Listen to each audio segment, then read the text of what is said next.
नमस्कार, जय Shri Ram. Share market series के इस 8वें भाग में मैं आप सभी का हार्दिक स्वागत करता हूं। तो हमने 6 भाव कंप्लीट किए। अभी 7वां जो भाव है सप्तम भाव, जो कि यहाँ पर नैसर्गिक कालपुरुष कुंडली में 7वीं मतलब तुला राशि आती है। उस राशि में क्या आता है कि सब जो एडवर्टाइजिंग एजेंसी है, मार्केटिंग है, फिल्म इंडस्ट्री है, ये सभी चीजें वहां पर हमें महत्वपूर्ण है। तो इस राशि के ऊपर अभी मंगल ग्रह की जो दृष्टि है, एस्पेक्ट है, वो आगे चल के 4.5-5 महीने तक रहने वाला है। तो मंगल की दृष्टि कैसी है? विनाश करने वाली है, डिस्ट्रक्शन करने वाली है, निगेटिविटी लाने वाली है। और हर्षल की भी दृष्टि वहां से दिसंबर के बाद में वहां पर पड़ने वाली है। तो हम ये जान सकते हैं कि चित्रपट सृष्टि के लिए आने वाले कुछ 4 महीने 5 महीने बहुत ज्यादा पॉजिटिव नहीं है। शायद बहुत बड़े बजट के जो फिल्म्स है वो पिटने वाले हैं और उसमें प्रॉब्लम्स आने वाले हैं। तो इस तरह से हमें उसको समझना चाहिए। सो एक एग्जिबिशनिस्ट राशि है, प्रदर्शनीय भाव रखने वाली यह राशि तुला राशि है।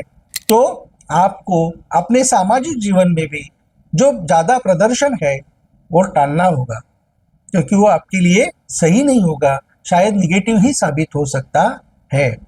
तो ये था तुला राशि के बारे में, सप्तम भाव के बारे में। उसके बाद में आता है अष्टम भाव, जहां है वृश्चिक राशि, जो कि मंगल की राशि है। और वृश्चिक राशि में अभी बुध महाराज 2 महीना मतलब रहने वाले हैं कि पहले तो वो धीरे धीरे उसमें आएंगे, आ चुके हैं, फिर उसके बाद में रेट्रोग्रेड हो गए, फिर मार्गी होकर आगे चलेंगे। तो ये बहुत ही इंपॉर्टेंट बात है। उसके साथ साथ वृश्चिक राशि के ऊपर जो जुपिटर का एस्पेक्ट है, गुरु ग्रह का दृष्टि है, इसलिए जो बुध ऑपरेशन करने वाला है, वृश्चिक राशि ऑपरेशन की राशि है, बहुत बड़ा विस्फोट करने वाली राशि है। लेकिन वहां पर गुरु का एस्पेक्ट होने के कारण यह एक कंट्रोल्ड होगा, नियंत्रित होगा, और उसके जो भी प्रॉब्लम्स है वो सुलझा लिए जाएंगे। तो 8वें भाव से क्या दिखाता है? तो केमिकल इंडस्ट्री दिखाई जाती है, फिर डिफेंस सेक्टर आता है, बहुत सारे एम्यूनेशंस वगैरह आते हैं, फिर मेडिकल इक्विपमेंट्स आते हैं, इंजीनियरिंग आता है। तो ये सभी चीजें जो वहां पर है, एक संरक्षण कवच है वो। तो उसमें बहुत ज्यादा बदलाव अभी देखे जाने वाले हैं, क्योंकि 3-4 प्लैनेट अभी जैसे बुध है, फिर अभी शुक्र वहां से जा रहा है, फिर रवि वहां पर आएगा। तो रवि वहां पर आने के बाद में सरकार, गवर्नमेंट, उसमें बहुत सारे कोई जो टैक्टिकल चेंजेस है, कुछ बहुत बड़े चेंजेस उन सेक्टर्स में लाने वाले हैं। जैसे पीएलआई स्कीम पहले बहुत सारे सेक्टर्स के लिए उन्होंने लागू की है, तो वैसे ही कुछ वहां पर इन सेक्टर्स के बीच हो सकता है। तो रिजर्व बैंक का फैसला शेयर मार्केट के हक में आने वाला है और सामान्य लोगों को फिर उससे राहत मिलने वाली है। ये था 8वां भाव। फिर आता है 9वां भाव। 9वां भाव मतलब क्या है? 9th हाउस, जो कि जुपिटर की धनु राशि है। और अभी तो फिलहाल उस राशि में कोई नहीं है। अभी शुक्र और रवि, बुध, ये सब आगे चल के 2 महीने के बाद में भ्रमण करने वाले हैं। तो ये रिजर्व बैंक का धनु राशि समझी जाती है, 9वां भाव समझा जाता है। Who is a controlling authority on the banking sector, FMCG, finance sector, इसके ऊपर है। तो उनके जो फैसले हैं वो बहुत ही महत्वपूर्ण शेयर मार्केट के लिए और इन सेक्टर्स के लिए भी होते हैं।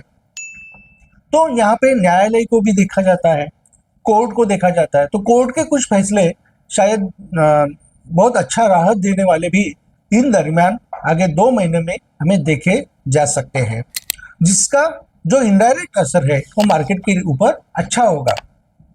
तो इस तरह से हम धनुराशि 9वें भाव को समझेंगे।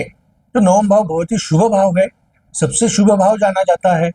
तो यहाँ से होने वाले जो प्लैनेटरी एस्पेक्ट्स है वो बहुत ही अच्छा प्रभाव डालने वाले हैं। उसके बाद में आती है मकर राशि, कैप्रिकॉर्न, 10th भाव। अभी यहाँ पर फिलहाल बैठा है प्लूटो।